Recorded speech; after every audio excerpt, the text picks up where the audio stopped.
Thank you. Thank you. Don't flag now. We have the great privilege of bringing onto the stage a very famous senior marketeer who has recently joined the BBC as their inaugural Chief Brand Officer. Please put your hands together and hopefully engage in the fireside chat I'm about to have with Charl, Bassil, when we talk about the BBC, a challenger brand for the future. Welcome.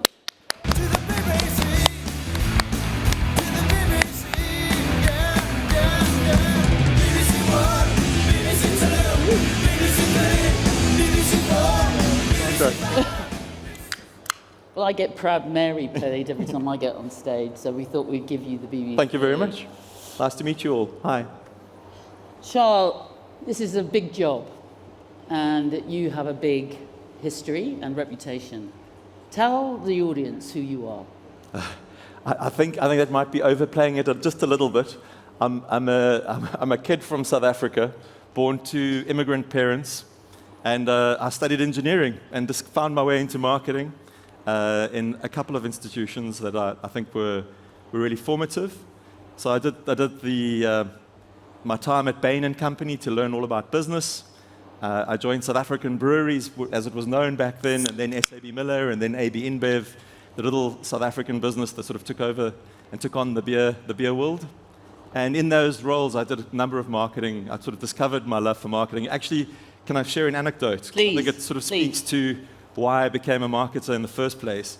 But the CEO of South African Breweries, they'd hired me as they called the role Chief of Staff now, which is sort of, back in the day, it was an executive assistant, and you were basically the dog's body, kind of running around, writing speeches, strat papers, etc. I'd just come out of Bain.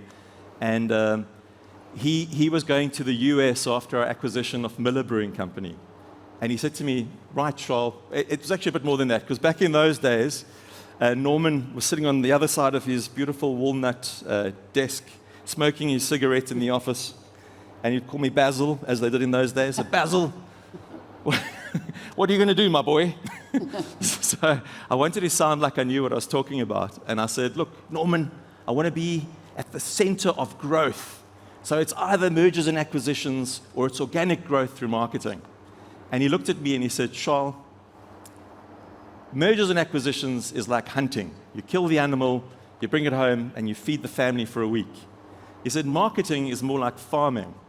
You sow the seeds, you nurture the soil, you wait for the right conditions, and after a year, you can feed the entire village for the year. He said, and Bassil, you're more of a nurturer than you are a killer. And I hated that at 28, I have to tell you. I wanted to be the killer. But in fact, this is the sign of really good leadership, is when they can pinpoint exactly what makes you tick. And I confess I'm a nurturer, and it really appealed to me, and that's what started my journey in marketing. And then it was a number of different roles on Amstel Lager, Castle Lager, which is sort of the big brand for Africa. It was a turnaround job. After 10 years of decline, we brought it back into growth around the World Cup in 2010. Carling Black Label, and then I set up the Pernod Ricard business, the marketing business in South Africa and into Africa. And it was, again, another great leader, Anna Malmacher, Sweden's, the Swedish CEO of the Absolut company, who, it was a late night at one of the Pernod Ricard events, who tapped me on the shoulder, and I sort of turned around and I said, oops, I've had one too many tequilas probably for this conversation. And she said to me, I'd like you to bring the magic of Africa to the world.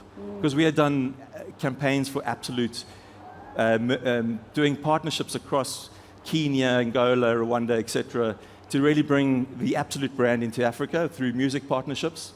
And she said, I'd like you to bring that magic to the world. And they offered me the role as CMO of Absolut Vodka globally. And that brought my family and I to Stockholm. And then fast forward about 5 years, we had a great experience in Stockholm. My wife, Dominique, and our now 3 children. Ella was born in Stockholm.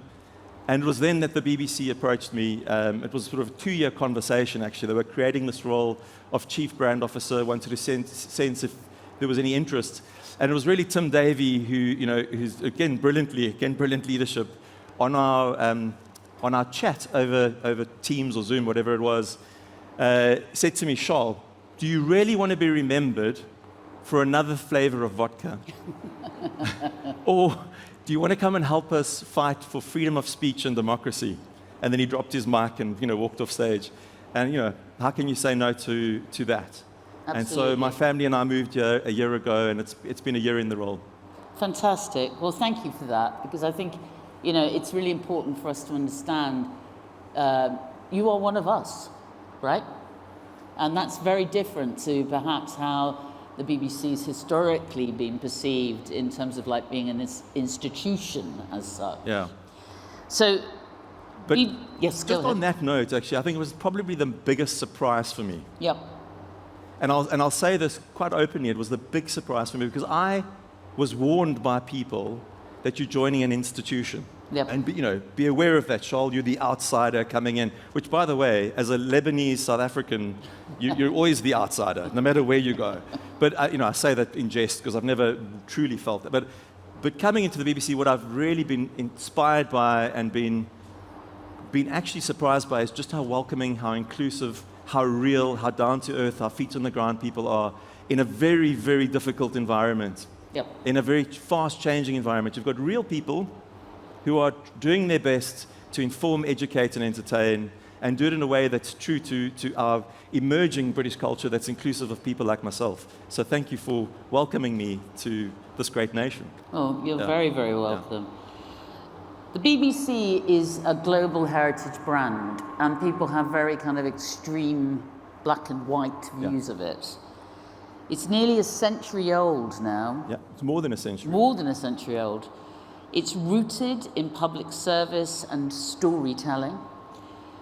But how does the BBC navigate being both beloved and at times criticised, often in equal measure? I think that comes with the territory. Yeah. Being criticised means that people care. I mean, I think if you're part of a big family, as I am, there's always going to be somebody with an opinion about what you're doing right and what you're doing wrong. I think if we didn't matter, we wouldn't be criticised, and we wouldn't be beloved.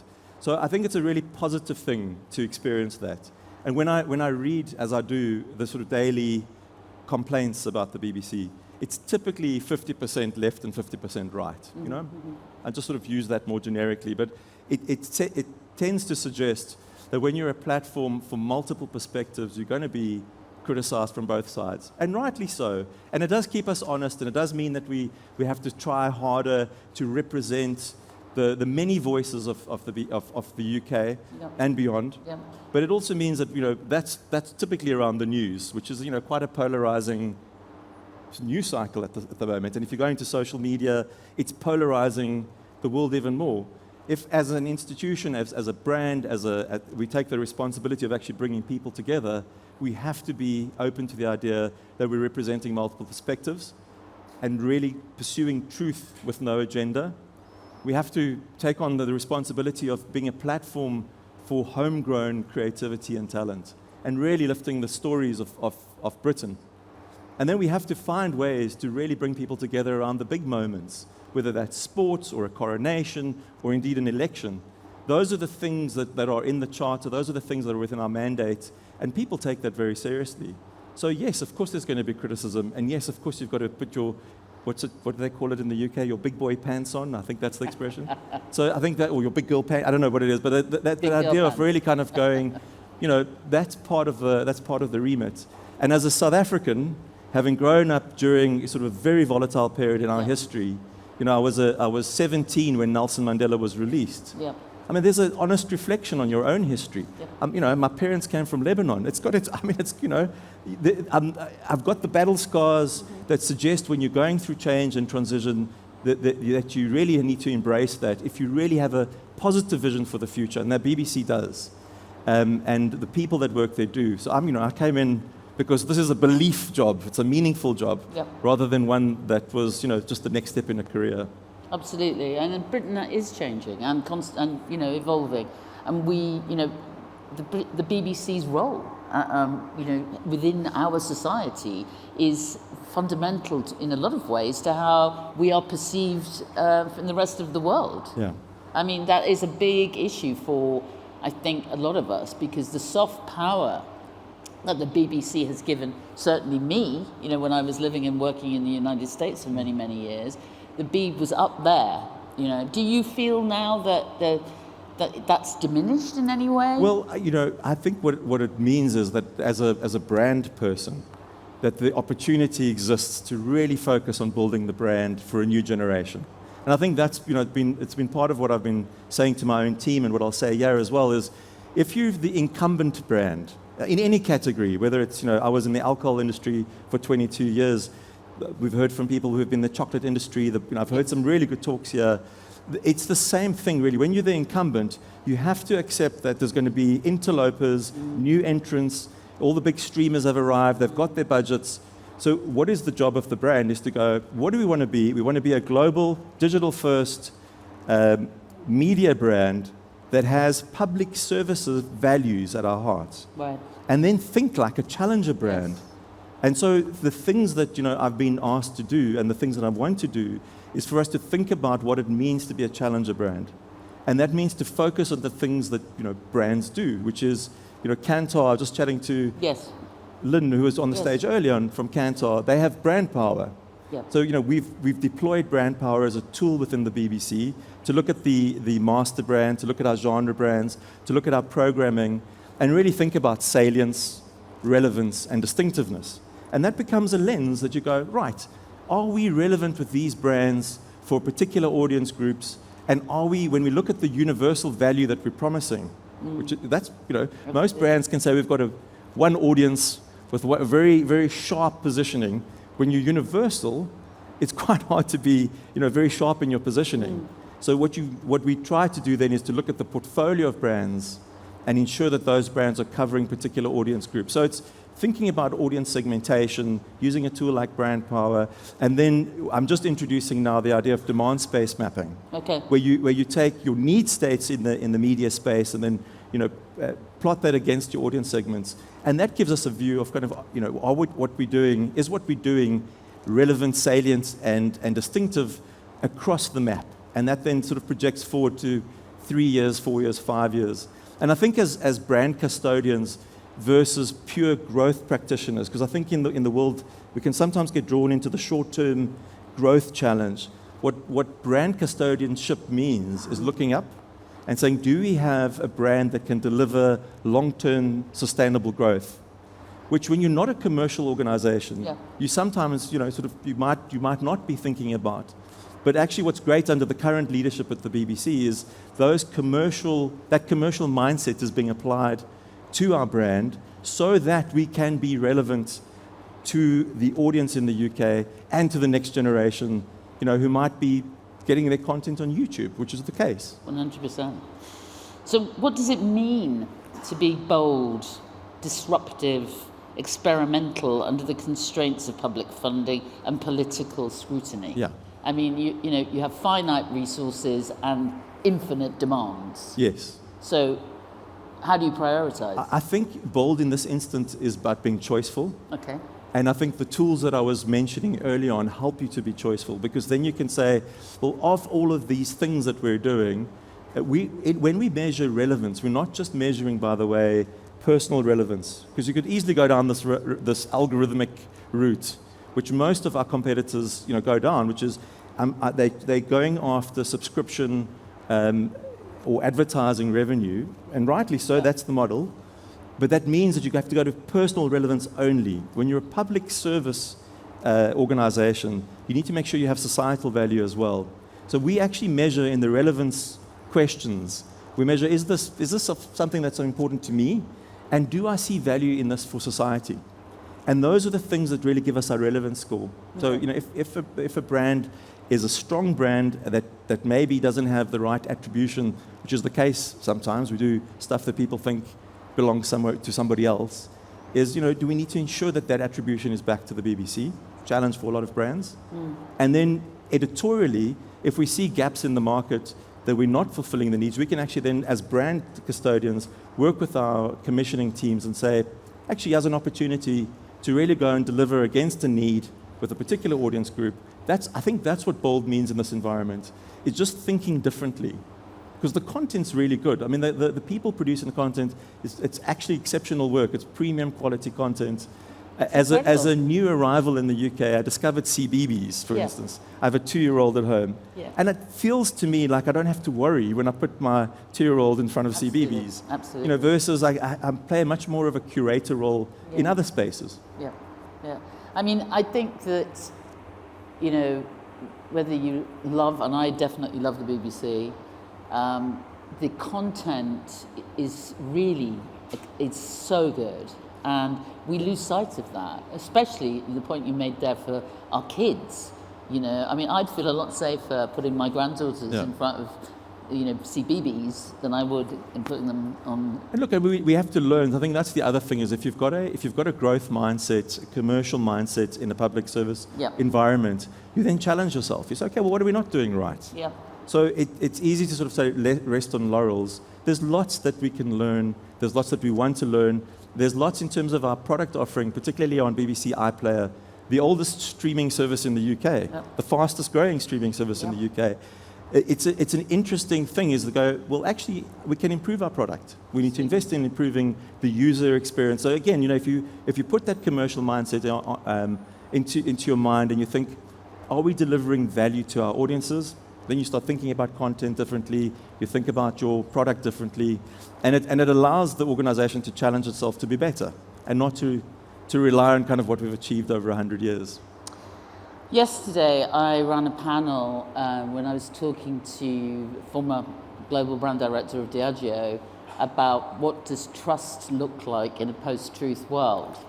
And the BBC has definitely, you know, been in the middle of the kind of argument, the debate around what is actually happening in an era of declining trust and so much misinformation appearing everywhere that people, in fact, the example that one of the panelists used was that they were told that, you know, this was a fake, the collapse of a bridge, you know, when it actually was, a boat had actually, or a large ship had crashed into it and many people were killed. And they thought it was, you know, Gen AI. Yeah. In this age, I mean, how do you navigate that as the BBC? I think with difficulty, but I'll give you an example again. I think, you know, anecdotes and kind of examples of practical application are sometimes better than the sort of theoretical answer. Yeah. Our head of news, Deborah Turnus, is kind of like really in the center of most of these storms around, you know, kind of, you know, are we being impartial, which is really our stated objective. People genuinely want to do that. She developed a brand called BBC Verify. Yep. BBC Verify, when you track it on brand power, is scoring really high. Yep. With all audience segments, because its only objective is not to bring the news to you immediately or as fast as possible. It's to go and fact check. So we use AI screening tools. We use, you know, all the tools that are at our disposal to go and actually verify, you know, is the news accurate and true? And we launched a brand platform around that called Trust is Earned. Yeah. And, you know, we've really actually in our most recent version of that, coming back to kind of being bold in our advertising and our marketing. I mean, we do market. We're competing against the streamers and other agencies. And for your attention, by the way, we love you that much, is that ultimately the BBC Verify, we plugged that into a piece of marketing that really spoke to the fact that it's not misinformation anymore, it's disinformation. Yep. There's active players in the world who are trying to change people's perspectives on things for their own advantage. Absolutely. And we're combating that through BBC Verify. That would be one example of the reality of building trust in a post-truth world. Yeah. We're just about to run out of time, but I can't let you go without asking you, what's your ambition for the BBC within the next 5 years? Yeah. You know, I can't claim an ambition for the BBC. There's people above me that are really driving that. What I can talk to is my ambition for the brand. Yep. And my ambition for the brand speaks to the people that are building the brand within the BBC, and then the output, which is the experience that audiences have. So let's start with the audience. The ambition is that you have an experience, a user experience that's seamless across product and brand, that's clear in terms of navigation and discovery of content, that delivers against the needs that you might have that are emerging across your across your family, different demographics, different age groups. Difficult, but that's the brand proposition. And it delivers against 3 roles we've now defined. Truth with no agenda, being a platform for homegrown creativity and talent, and bringing people together. Those are our roles. So that's the brand promise. Then the people ambition is what I discovered are a group of highly talented, incredibly smart people who've been battered. Yeah. This public scrutiny, Yeah. you're reading about it in the newspaper, you go to dinner, the conversation centers around kind of what are you doing about this? And to really build and rebuild a real sense of confidence that we're building something at the BBC for the future because we believe that the future needs public service. That a world without what the BBC offers is a world that's poorer than one with the BBC in it. Well, I, for one, wish you the greatest of success, Thanks, Charl. I could talk to you all day long. Thank you Thank so you. much. Thanks for having me on stage. You finished on time. Thank you. you.